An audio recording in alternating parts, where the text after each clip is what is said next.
Welcome back, children. So, let's continue with this part of the video. And then, strangely, there was light. I was coming out of the awful yellow water. At last, my eyes were. My nose was almost out too. Then I started down a third time. I sucked for air and got water. The yellowish light was going out. Then all effort ceased. I relaxed. Even my legs felt limps, and a blackness swept over my brain. It wiped out fear. It wiped out terrors. There was no more panic. It was quiet and peaceful. Nothing to be afraid of. This is nice. To be drowsy. To go to sleep. No need to jump. Too tired to jump. It's nice to be carried gently. To float alone in space. Tender arms around me. Tender arms like mothers. Now I must go to sleep. Author was now tired, hopeless. His entire energy was lost. So now he want to sleep. He want to float. He want to die actually. I crossed to oblivion and the curtain of life fell. Means the author became unconscious. The next I remember was I was lying on my stomach beside the pool vomiting. The chap that threw me in was saying, "But I was only fooling." Someone said, "You fool, the kid nearly died. Be alright now. Let's carry him to the locker room." So children, at last when all the efforts ended, he relaxed. Means William Douglas relaxed. A blackness covered his brain and wiped out his terror. There was no more panic. He felt drowsy and wanted to sleep. He gave up all attempts. He forgot everything. When he came to his senses, he found himself lying on his stomach beside the pool, vomiting. And the big bruiser, the bully boy who had thrown him in water, he said, "Actually, I was joking. I was only fooling."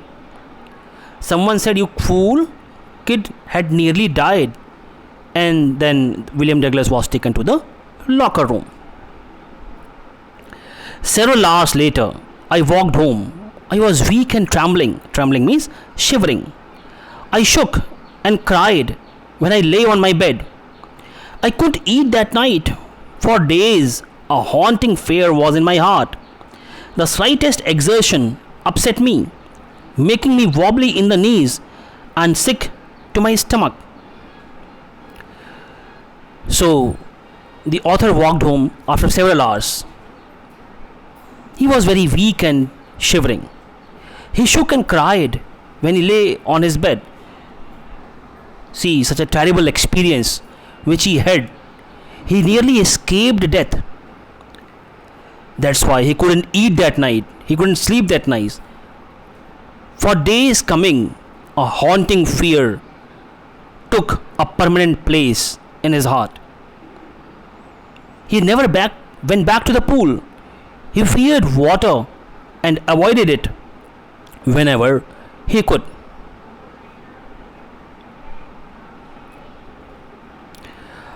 A few years later, when I came to know the water of the Cascades, I wanted to get into them, and whenever I did, whether I was wading the Teton or pumping river or bathing in the warm lake of the goat rocks, the terror that had seized me in the pool would come back.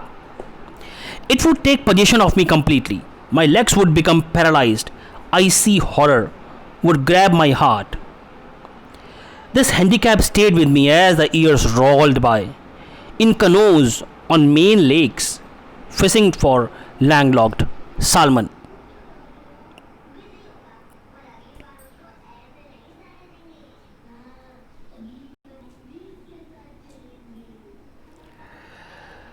Bass fishing in New Hampshire, trout fishing on the Deschutes and Metolius in Oregon, fishing for salmon on the Columbia, at Bumping Lake in the Cascades. Whenever I went, The haunting fear of the water followed me. It ruined my fishing trips, deprived me of the joy of canoeing, boating, and swimming. So, this fear continued in the heart of the author, and he escaped any boating trip, fishing trip, or be in the water. But after a few years, he came to know the water of the cascades. Cascade actually means waterfalls, as I explained in the word meanings. So he wanted to get into them. And whenever he did so, the terror that had seized him in the pool returned. Because that was the childhood fear I explained to you. His legs would become paralyzed and an icy horror would grab his heart. This handicap remained with him even as time passed. Whenever he went, the haunting fear of water followed him. It ruined his fishing trips. It deprived him of the joy of canoeing, boating, and swimming. I used every way I knew to overcome this fear, but it held me firmly in its grip. Finally, one October, I decided to get an instructor and learn to swim. I went to a pool and practiced 5 days a week, an hour each day. The instructor put a belt around me. A rope attached to the belt went through a pulley that ran on an overhead cable. He held on to the end of the rope and we went back and forth across the pool. Hour after hour, day after day, week after week, on each trip across the pool, a bit of the panic seized me. Each time the instructor relaxed his hold on the rope and I went under, some of the old terror returned and my legs froze. It was 3 months before the tension began to slack. Then he taught me to put my face under water and exhale, and to raise my nose and inhale.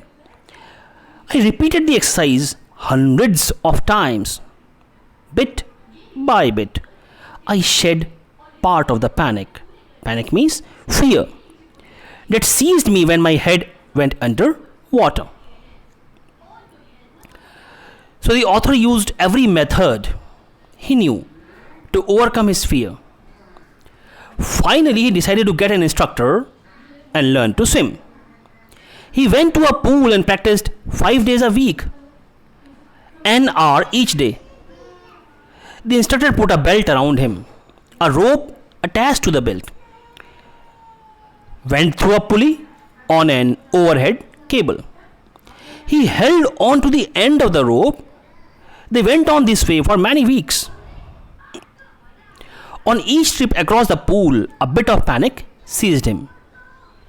Again and again, children, that fear of drowning returned. Each time the instructor relaxed his hold on the rope and the author went underwater, some of the old terror returned and his legs froze. It was 3 months before the tension began to slack. Then the instructor taught him to put his face underwater and exhale. Children, inhale and exhale. Inhale means breathe in, exhale means breathe out. And to raise his nose and inhale. He repeated the exercise hundreds of times. Very slowly, he said some of the old panic or fear as his head went under water.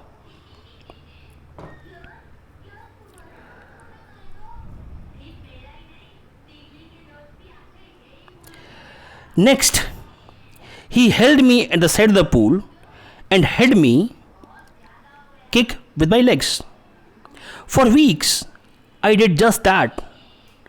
At first, my legs refused to work, but they gradually relaxed, and finally, I could command them. So it was 3 months before the tension began to slack. Then the instructor taught him to put his face underwater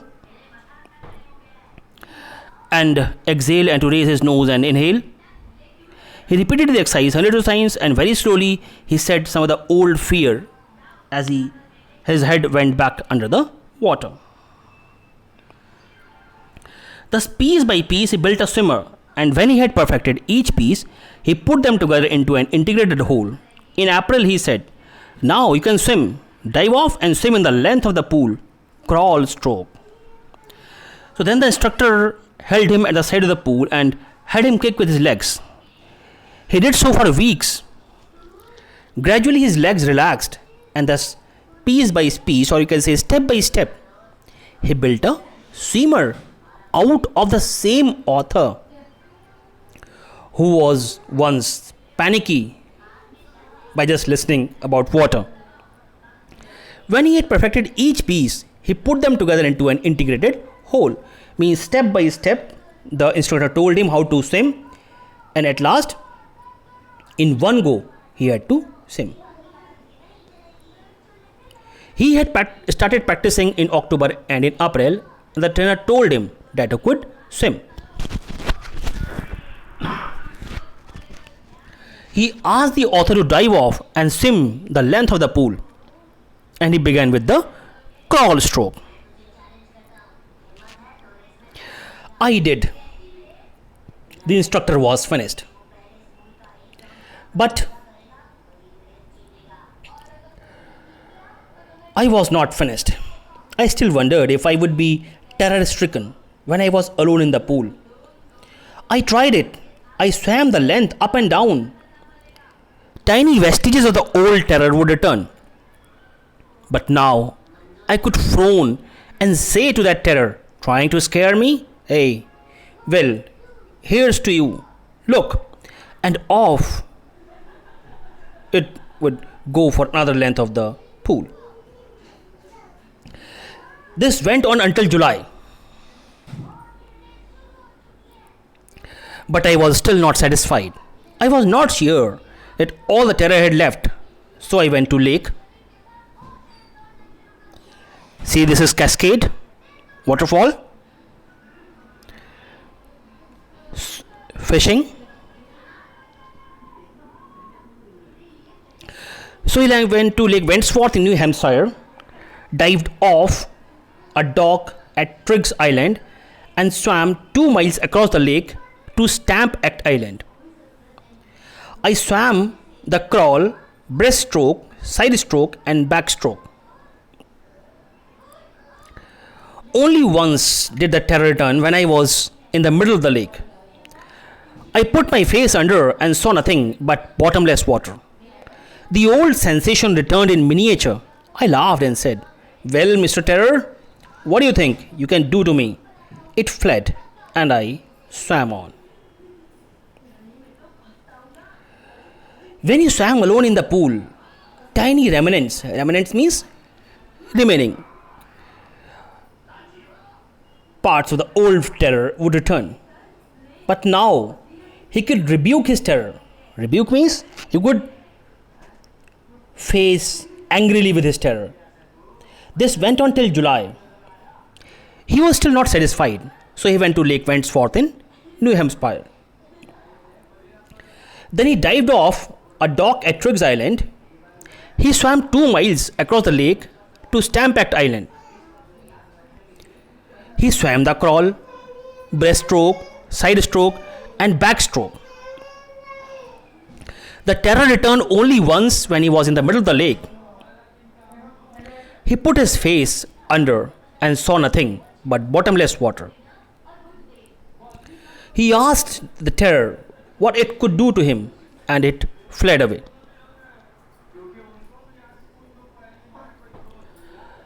Yet, I had residual doubts. At my first opportunity, I hurried west, went up the Teton to Conrad Meadows, up the Conrad Creek Trail to Mead Glacier, and camped in the high meadow by the side of the warm lake. The next morning, I stripped, dived into the lake, and swam across to the other shore and back, just as Dog Corporon used to do. I shouted with joy, and Gilbert Peak returned the echo. I had conquered my fear of water. So some doubts still remained with the author. So he went up the Teton to Conrad Meadows, up the Conrad Trail to Mead Glacier. He camped in a high meadow by the side of a warm lake. Next morning, he dived into the lake and swam across to the other shore and back. He shouted with joy, and the Gilbert Peak returned the echo. So, this way now, the author had conquered his fear of water. The experience had a deep meaning for me, as only those who have known stark terror and conquered it can appreciate. In death, there is peace. There is terror only in the fear of death, as Roosevelt knew when he said, all we have to fear is fear itself. Because I had experienced both the sensation of dying and the terror, that fear of it can't produce. The will to live somehow grew in intensity. So, this experience had a deeper meaning for the author. Only those who have known stark terror and conquered it can appreciate it. In death, there is peace. There is terror only in the fear of death, as was said by the President Roosevelt of America. He said, all we have to fear is fear itself. Douglas had experienced both the intensity of dying and the terror that fear of it can produce. The will to live somehow grew in intensity. At last I felt relaxed, free to walk the trails and climb the peaks and to brush aside fear. So at last Douglas felt liberated. He was free to walk the trail and climb the peaks and to ignore or dismiss the fear. This way, his childhood fear, which continued with him till many years, and which demolished or deteriorated his personality, that childhood fear was overcame by Douglas, and he became a good swimmer. And he not only became a good swimmer, he became a good adventurer, a trekker.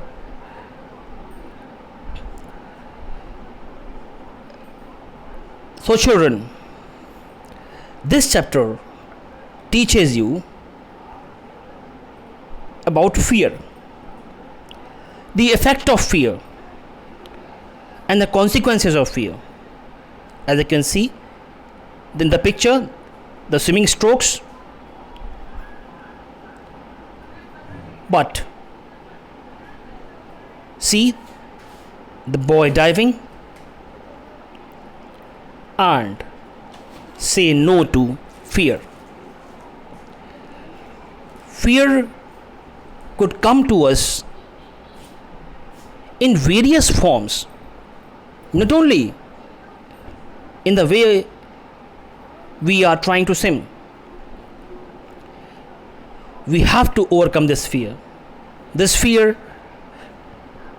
could be about scoring marks in exams, shaping our personality, getting our destined and desired career, or very small thing like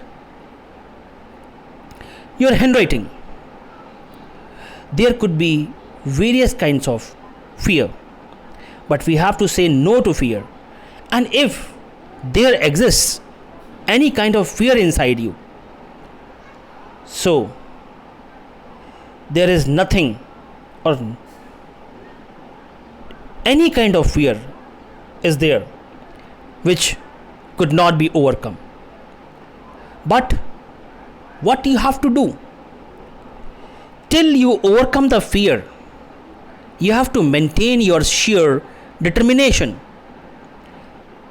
And you know children, once you overcome that fear, how much groomed your personality becomes, you can't understand, because you can't experience. And even I cannot tell you. That can only be experienced by the person himself or herself when he overcomes that fear. Maybe you can recall any childhood experience where you were afraid of something, but you tried to overcome that fear, and now you are more confident than earlier. So, children, it was the final part of the chapter Deep Water.